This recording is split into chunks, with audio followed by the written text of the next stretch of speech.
Bonjour, aujourd'hui on va corriger deux exercices qui portent sur la forme canonique des polynômes du second degré. Donc ce sont des exercices qui sont au niveau première, donc l'enseignement de spécialité de mathématiques. Ces exercices sont assez intéressants. Le premier c'est vraiment très méthodique, c'est comment retrouver une forme canonique lorsque je ne connais pas la formule de alpha ni de bêta, donc à partir de la forme développée. Deuxième exercice, ce sera plutôt comment on interprète une forme canonique et à quoi elle nous sert en réalité. Alors on verra qu'une seule utilisation, on verra l'utilisation qui nous permet de dresser le tableau de variation de la fonction polynomiale du second degré dont on a la forme canonique. On y va. Alors nous allons faire ces deux exercices. Donc le premier exercice, il faut déterminer sans utiliser la formule de alpha la forme canonique de chacun des polynômes suivants. Et ensuite, dans l'exercice 2, ce sera plutôt un exercice qui portera sur l'interprétation d'une forme canonique, c'est-à-dire comment à partir d'une forme canonique, on peut retrouver le tableau de variation d'une fonction polynomiale. On y va. Donc, exercice 1, déterminer sans utiliser la formule de alpha la forme canonique de chacun des polynômes suivants. Donc, je vais commencer par le polynôme P de x. Alors, j'écris mon polynôme ici, et donc le but est de retrouver la forme canonique, donc je vais appliquer les étapes qui me permettent d'y arriver. La première étape, c'est de factoriser le début, entre guillemets, de mon polynôme, c'est-à-dire le terme en x au carré, le terme en x, par le coefficient dominant, c'est-à-dire le coefficient qui accompagne x au carré, donc par moins 5. Le moins 17, pour l'instant, je ne vais pas y toucher. Alors, qu'est-ce que ça nous donne? Eh bien, ça nous donne moins 5 facteur 2. Donc, moins 5x au carré, c'est moins 5 fois x au carré. Et il nous reste moins 20x à factoriser par moins 5. Alors, on remarque que moins 20x, en fait, c'est égal à moins 5 fois quoi? C'est égal à moins 5 fois 4x, puisque moins 5 fois 4, moins 20, et le x qui est là. Donc, finalement, si je factorise moins 20x par moins 5, il va me rester dans la parenthèse 4x. Donc, plus 4x.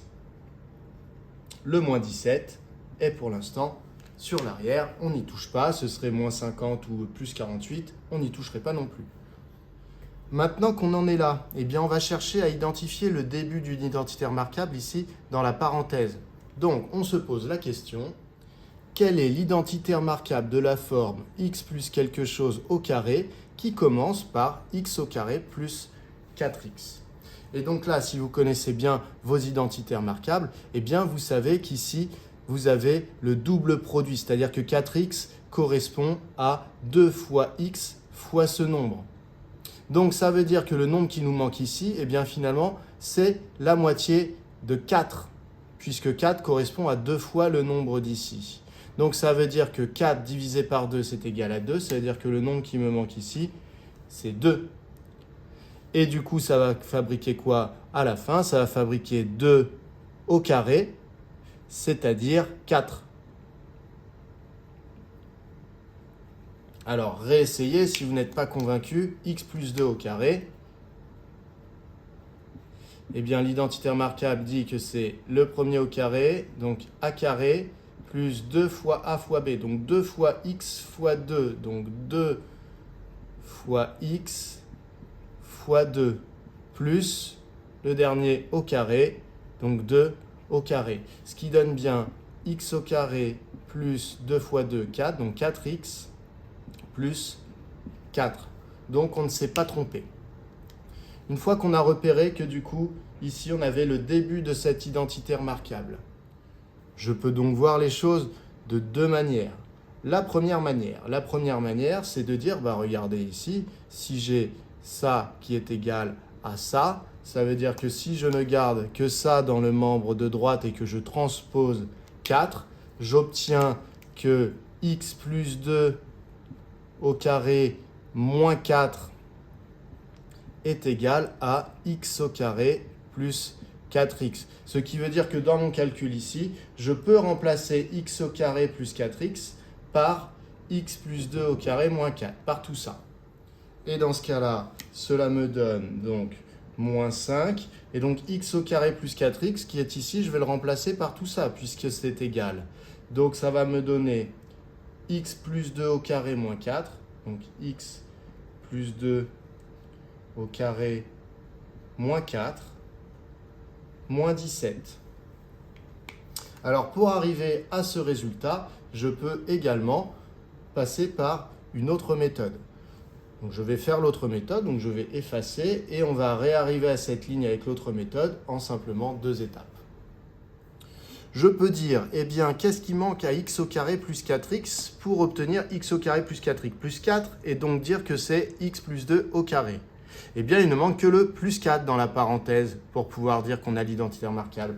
Alors, une méthode consiste à dire, je vais refabriquer artificiellement dans la parenthèse le plus 4 qu'il me manque. Donc, je refabrique le plus 4.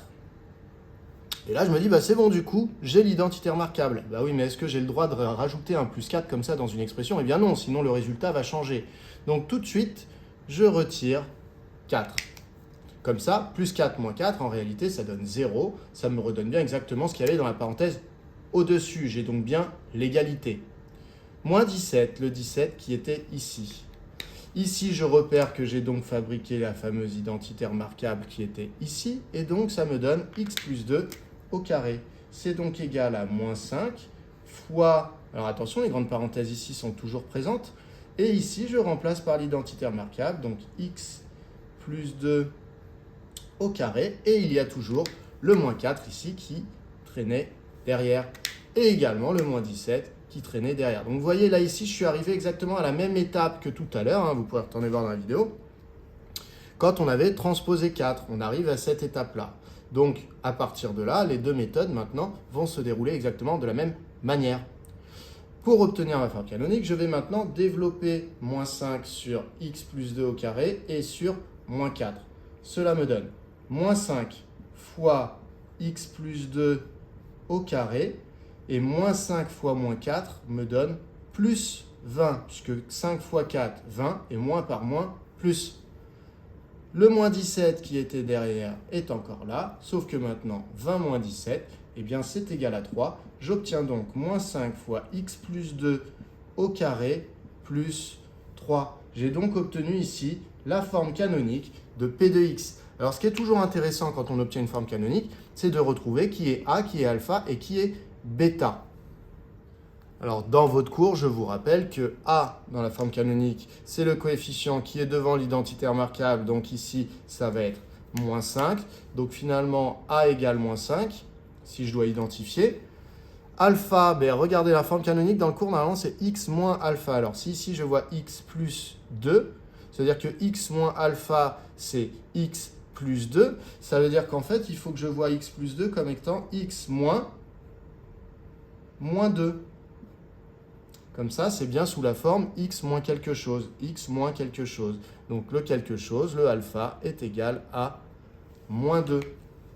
Et enfin, il nous reste le bêta. Le bêta, c'est le nombre qui est ajouté à la fin. Ici, pour nous, ça va être 3. Donc bêta égale 3. Alors ça, c'est pas demandé d'identifier, mais c'est quelque chose qu'il faut savoir faire. Ce qui était demandé, c'est trouver la forme canonique. Donc on arrive là, c'est réglé. On passe au deuxième polynôme, q de x. Je vous remontre l'énoncé. L'énoncé, c'est celui-là. Donc q de x, c'est 4x au carré moins 24x plus 46. Eh bien, je redémarre exactement les mêmes étapes que pour le petit 1, c'est-à-dire que je vais commencer par factoriser le terme qui contient x au carré et le terme qui contient x par le coefficient dominant du polynôme, c'est-à-dire le coefficient qui accompagne le x au carré ici. Cela me donne 4 facteur 2. Alors 4x au carré, eh bien c'était 4 fois x au carré. Et maintenant, moins 24x, eh bien moins de 24x, je cherche à savoir ce que ça va me donner si je factorise par 4. Donc j'analyse le fait qu'en fait, 24, eh bien c'est 4 fois 6. Donc en fait, c'est 4 fois moins 6x. 4 fois moins 6, moins 24, et le x qui est là. Donc finalement, quand je factorise moins 24x par 4, eh bien il va me rester moins 6x dans la parenthèse. Je laisse derrière le plus 46, je n'y touche pas. Maintenant, je m'interroge sur x au carré moins 6x. Eh bien, c'est le début d'une identité remarquable. Je me dis, quelle est cette identité remarquable? L'identité remarquable qu'on cherche, c'est toujours de la même forme. Donc, la voici. X plus un nombre au carré doit donner x au carré moins 6x plus un autre nombre. Si on connaît bien ces identités remarquables, on sait qu'ici, c'est toujours le premier au carré, plus le double produit, c'est-à-dire 2 fois le premier fois le deuxième, plus le carré du deuxième. Donc si j'arrive à trouver le nombre qui vient ici, je pourrais compléter ici, puisque ce sera simplement son carré. Là, je me retrouve donc avec x au carré, ça c'est bon, et donc moins 6x correspond au double produit, c'est-à-dire à 2 fois x fois le nombre. Donc, moins 6, il se trouve que c'est 2 fois moins 3. Donc si je mets ici donc moins 3 à la place des pointillés, ce qui revient en fait à remplacer le plus par un moins, et donc d'écrire cela comme ça, x moins 3 au carré, eh bien ça va me donner x au carré. Ensuite, le double produit, 2 fois x fois moins 3. Donc 2 fois moins 3, moins 6 fois x, moins 6x. Et il va me rester le carré du nombre ici. Alors soit le nombre, vous considérez que c'est moins 3 que vous allez mettre au carré, auquel cas ça sera 9, soit vous considérez que c'est 3, auquel cas ça fait 9 aussi. Donc de toute façon ici, c'est plus le carré de 3, donc plus 9. Maintenant, il y a les deux méthodes que je vous ai expliquées juste avant. Soit vous dites, je vais remplacer x au carré moins 6x par quelque chose, et donc vous transposez le 9 pour dire que finalement x au carré moins 6x eh bien, n'est autre que x moins 3 au carré moins 9. Et dans ce cas-là, vous pouvez remplacer x au carré moins 6 par cette expression directement ici. Ce qui donne 4 fois x moins 3 au carré moins 9. J'ai remplacé x au carré moins 6x par ça. Donc il y a toujours les parenthèses qui étaient là au départ. Plus 46. Première méthode.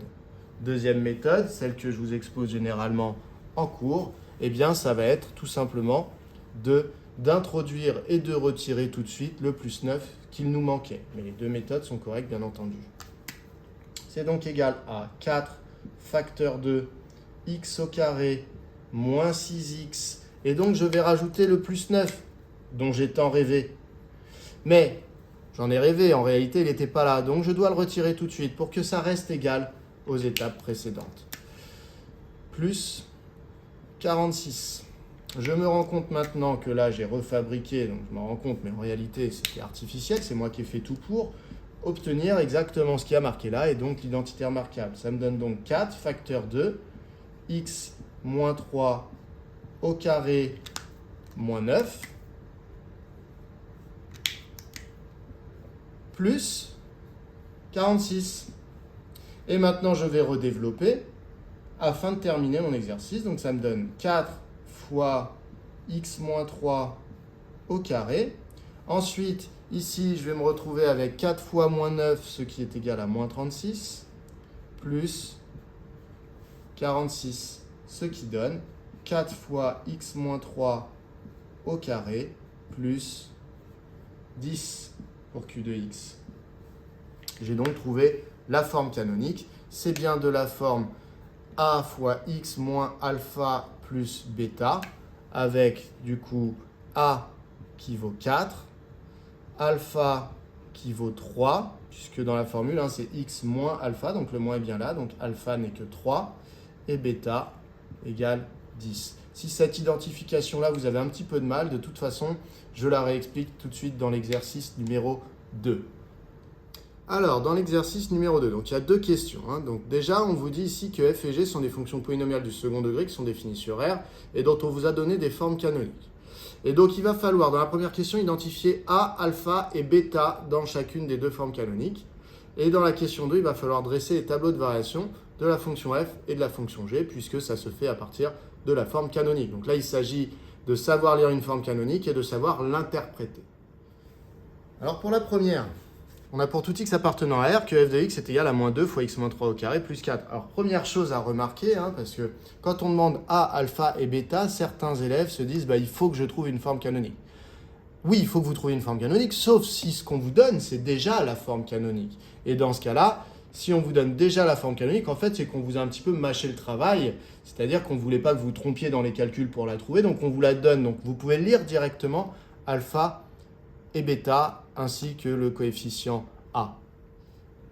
Alors, on a dit tout à l'heure, on a rappelé que la forme canonique d'un polynôme du second degré, c'était sous cette forme-là. Donc, on me demande d'identifier qui est A, qui est alpha, qui est bêta. Alors, vraiment, je superpose les deux écritures ici, et je me rends compte que eh bien A égale moins 2. Donc je me le note. A égale moins 2. Ensuite, que si je continue à comparer les deux écritures, alpha eh bien, est égal à 3. Et enfin, que bêta eh bien, est égal à 4. Donc finalement, je n'ai pas tout marqué. Donc A égale moins 2, alpha égale 3 et bêta, eh bien, bêta est égal à 4 pour F. On passe du coup à G. Eh bien, G, on va fonctionner exactement de la même manière, par identification, puisqu'on a tout mis sous la même forme. Donc là, c'est bien une forme canonique. On se rend compte que le A est égal à 17 cinquièmes. Enfin, pas 17 cinquièmes, mais 15 septièmes, pardon. Ensuite, le alpha. Alors, le alpha, on fait attention, normalement, c'est un moins ici. Donc, ici, si je vois un plus, c'est qu'en fait, si je veux que ça démarre par x moins, ça va faire x moins. Et pour redonner un plus, eh bien, il va falloir que le alpha soit égal à moins 5. Et enfin, le bêta, pareil, normalement c'est un plus. Là, je vois un moins, donc finalement, ça veut dire que le bêta, eh bien, vaut en fait moins 6. Donc, ici, on répond à la question. A vaut 15 septièmes, B vaut moins 5, et bêta vaut moins 6. Voilà pour cette identification de alpha, bêta et A. Et maintenant, dans la question suivante, eh bien, on nous demande de trouver les tableaux de variation de la fonction f et de la fonction g. Donc, je fais mes petits tableaux de variation ici. Alors, les fonctions f et g sont définies sur moins l'infini plus l'infini. Donc, de moins l'infini plus l'infini, moins l'infini plus l'infini. Ensuite, ce que vous devez savoir, c'est que donc un polynôme du second degré, sa courbe représentative est une parabole. Et si le coefficient dominant, donc ici moins 2 et ici 15 septièmes, le fameux A, si le A est positif, eh bien vous allez obtenir un graphique avec une parabole qui est ouverte vers le haut. Et si jamais le A est négatif, vous obtiendrez une parabole ouverte vers le bas. Et donc ce que ça change, c'est que ça nous permet de compléter les flèches. Vous voyez qu'ici, les variations, si jamais la parabole est ouverte vers le haut, eh bien la fonction sera d'abord décroissante puis croissante. Alors que si elle est ouverte vers le bas, eh bien elle sera plutôt croissante puis décroissante. Donc en fait, ça va me donner l'ordre des flèches. Donc pour f, le A est négatif, ce qui veut dire que la parabole est ouverte vers le bas. Ce qui veut dire qu'on va commencer par avoir la fonction f qui va être strictement croissante, puis strictement décroissante. Alors normalement, quand on dit strictement croissante et strictement décroissante, il faut donner des intervalles. Je vais les donner juste après. Pour la fonction g, en revanche, pour la fonction g, eh bien, le coefficient a est positif, 15 septièmes, donc on est plutôt dans ce cas-là, ce qui veut dire que la fonction est d'abord strictement décroissante, puis strictement croissante. Donc les flèches vont être comme ça. Si je dois justifier, je vais dire qu'ici, eh bien, on avait un a qui était négatif, et qu'ici, on avait un a qui était positif. Qu'est-ce que je complète? Je peux compléter les coordonnées du sommet des paraboles. Le sommet de la parabole, il a toujours comme abscisse alpha et comme ordonnée bêta. C'est-à-dire ici, là, hop, on va avoir alpha et ici, on va lire bêta. Donc, ça veut dire qu'ici, je vais avoir alpha et là, bêta. Alpha et bêta. Donc, je reprends pour f, alpha était égal à 3, bêta était égal à 4. Et pour g, alpha était égal à moins 5 et bêta était égal à moins 6. Ça y est, on a terminé. J'espère que vous avez compris. N'hésitez pas à en faire d'autres, il faut en faire plein. Voilà, c'est de la méthode, c'est assez calculatoire, mais en même temps, c'est très formateur. Et puis comme ça, vous allez pouvoir vous en servir toute l'année de première et également en terminale. C'est quelque chose qui revient extrêmement souvent. À bientôt.